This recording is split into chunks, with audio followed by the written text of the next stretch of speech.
반갑습니다. 거상 김방덕입니다. 오늘은 신성곡에서 시작합니다. 제가 오늘 탐방해 볼 곳은 지난 시간에 복수자 우태를 소개해 드린 다음에 새로운 사냥터를 또 움직여 보려고 합니다. 사실 복수자 우태에서 이벤트 준비한다라고 안내를 드렸었는데 또 어디를 소개하는 거냐 라고 하실 수도 있는데요. 제가 문득 사냥하면서 생각이 드는 게 명왕어를 직접 준비하려고 하다 보니까 찾아보니까 악령의 파편이랑 악령의 심장이 부족했었는데 요것도 제가 직접 구해 보려고 사냥터를 가게 되었어요. 그래서 명왕어를 검색해 보시면 제가 이제 혼의 결정과 각성석 1억 지전 제외하고는 나머지가 다 재료가 있는 상태거든요. 그래서 한번 제가 오늘 소개해드릴 사냥터를 같이 한번 가보도록 하겠습니다. 마찬가지로 광려산 정상으로 이동을 해주시고 석양으로 바로 가도록 하겠습니다. 뭐야, 여기 오면은 도사귀 아니야? 라고 생각하실 수도 있는데요. 도사귀는 아니고 제가 한 번도 보여드리지 않았고 저도 안 잡았었던 몬스터를 잡으러 가려고 합니다. 맨날 이제 상대 사냥 위주로만 사냥을 했었다가 저도 뭔가 다문천왕에 변화를 주고 싶기도 하고 다양한 사냥터에서 돈을 좀 벌어보고 싶기도 하고 해서 안 하던 사냥을 해보려고 지금 가고 있는데요. 거의 다 왔습니다. 악몽의 균열이라는 곳으로 들어가려고 합니다. 이 악몽의 균열로 들어오시게 되면 오늘은 사람들이 꽤 보이네요. 제가 이 바로 악령 여목이라는 친구를 잡아보려고 합니다. 이쪽에 지금 사냥하시는 분이 계시니까 저는 아래쪽에 자리를 잡고 사냥할 준비를 한번 해보도록 하겠습니다. 우선 악령 여목이라는 몬스터를 살펴보도록 하겠습니다. 저는 수속성이기 때문에 화속성인 악령 여목을 잡을 거고요. 드랍 아이템을 살펴보면 악령의 파편, 심장, 저주석, 핏빛 공포의 보호, 구슬조각 화, 불의 인장, 사신의 조각, 그리고 레어 아이템인 항섬세 명왕의 투구가 드랍이 됩니다. 그리고 같이 딸려 나오는 친구를 봤었을 때 태초에 안이라는 몬스터가 나오게 되고요. 이 친구 드랍하는 아이템들은 다 상점에다가 갖다 팔 수 있는 아이템과 마지막에 악몽의 인장을 드랍합니다. 다시 한번 악령으로 돌아와서 이 친구를 살펴보면 현재 마법 저항이 395라는 걸 볼 수가 있습니다. 여태까지 제가 사냥했던 몬스터들은 보시면 도사귀를 예를 들어서 볼까요? 도사귀 같은 경우는 마법 저항이 320이었는데요.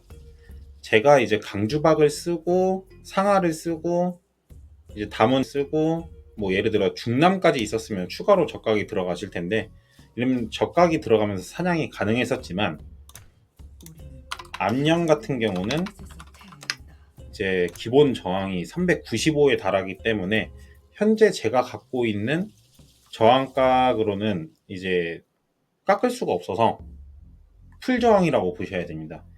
지금 현재 395다 보니까 잠깐만 계산기를 켜서 봐볼까요? 395에서 이제 다문천왕 적각 15 깎이고 추가로 상하 15 깎고요. 그러면 365 될 거고 그 다음에 강주박 60일 깎으면 304가 되죠.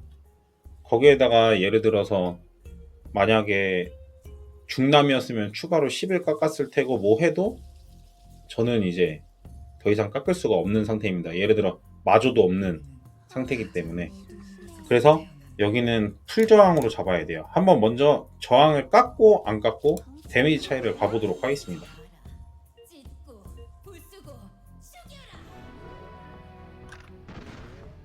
분명히 저는 저항을 썼죠.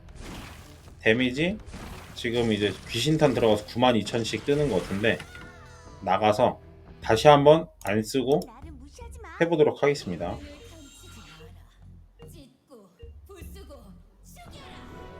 그냥 소환만 하고 다문천왕 똑같이 때려볼게요. 92,000씩 똑같이 뜨죠. 그래서 의미가 없다라는 겁니다. 풀 저항인 상태이기 때문에. 그러면 뭐야, 코끼리 주술사도 필요 없고 아이라바타도 필요 없는 사냥터네? 라고 생각하실 수 있는데요. 맞습니다. 현재 제가 갖고 있는 저항각의 모든 장수들을 가용하면 한 6 정도 깎을 수 있을 거예요. 5에서 6 정도 더 깎을 수 있을 건데, 그래봐야 데미지가 미미하기 때문에 없어도 되는 장수들이라고 봐주시면 될 것 같습니다. 그러면서 동시에 제 다문천왕도 보스를 잡아야 될 거기 때문에 특성을 바꿔서 2055 특성으로 보스 전용 특성으로 만들어 봤습니다. 이렇게 해서 한번 잡는 영상을 보여드리도록 하겠습니다. 제 스펙이 아직 딸리기 때문에 아직 효율은 나오지는 않습니다. 하지만 잡을 수 있다는 걸 보여드리고 싶어가지고 이렇게 준비를 하게 되었고요. 귀신탄을 적극적으로 활용해서 잡아주고 한 부대가 잡히면 반대편으로 넘어가서 바로 귀신탄을 묻혀줘야 되는데, 빠르게 잡히면 뭐 14초까지 끊어본 적이 있지만 방금은 16초에 끊겼고요. 두 부대 기준으로 6,870만의 경험치를 획득했습니다.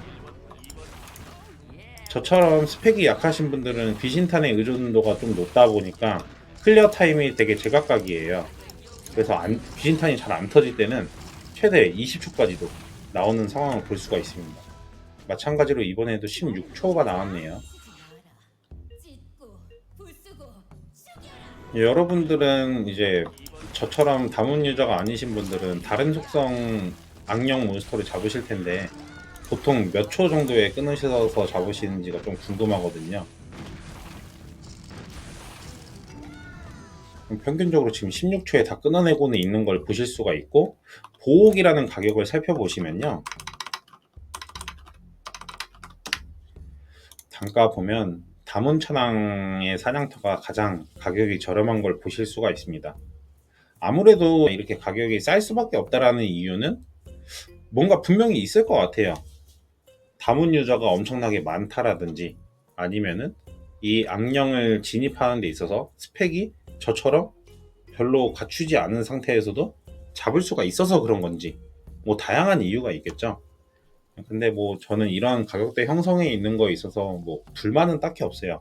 제가 선택한 사천왕이고, 그리고 저는 처음에 되게 고생을 많이 할 거라고 생각했는데 생각보다 좀 잡을 수 있는 가능성이 있는 그런 몬스터라고 생각이 들어서 저는 만족하면서 사냥을 해보려고 하는데, 가장 큰 문제는 이 여목에 대한 사냥터의 단점이라고 할까요? 이제 보옥이 잘 안 뜨면 상체가 되게 굉장히 처참할 수가 있습니다. 제가 이제 이 악령 여목을 소개해드리기 전에 잠깐 사냥을 어제 해봤었는데요. 파편 250개, 심장 120개 이렇게 모일 동안 보옥이 10개 나왔어요. 사냥한 시간으로는 봤었을 때 제가 한 5시간은 한 것 같거든요. 그렇다라면은 시간당 한 2개 정도 나왔다라는 건데, 이거 상제해봤자 이거 크지 않을 거거든요. 뭐 물론 정확하게 때려봐야겠지만, 다시 한번 이 악령 여목을 잡으시는 데 있어서 뭐 방법은 간단해요. 중앙에다가 소환을 하고요. 다문천왕을 이제 스킬 연사로 고정값을 해놓고 중앙에다가 야차로 도발을 걸어줍니다. 그러면 안전하게 잡고요. 그 다음에 다 잡았을 때 귀신탄을 반대편에 이동해서 바로 묻혀줍니다. 뭐 이제 귀신탄이 잘 안 묻으면 평균적으로 16초, 15초에 끊길 경우가 많기는 하지만 아예 잘 안 묻잖아요. 그러면은 20초까지도 끊기는 경우가 발생을 합니다.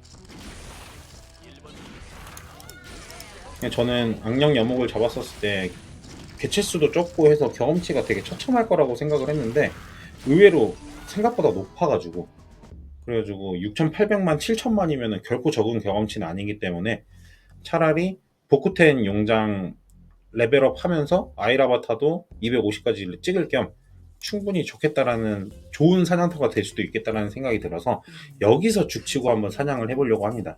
그래서 제가 그 전에 광려산 산지직송 우태에서 이벤트를 준비한다라고 했었지만 거기서 진행을 하지 않고 조만간 빠른 시일 내에 기획을 준비해갖고 암령 여목에서 이벤트를 한번 진행해 볼 수 있도록 하겠습니다. 이번 영상은 여기까지이고, 저는 이제 좀만 더 열심히 사냥을 하다가 아내랑 저녁 먹고 나서 오랜만에 야외 데이트를 하려고 합니다. 야당이라는 영화가 개봉을 했다라고 하더라고요. 그 유해진 씨랑 강하늘 그리고 박해준 이렇게 세 명이서 나오는 영화인 것 같던데 평점이 생각보다 되게 높아가지고 영화관에서 볼까 아니면 자동차 극장 가서 볼까 고민하다가 나들이 할 겸 날씨도 너무 따뜻하고 좋길래 그래서 좀만 사냥하다가 야당 보러 다녀오도록 하겠습니다. 다들 남은 주말 잘 보내시고 오늘 하루도 즐거워하세요. 감사합니다.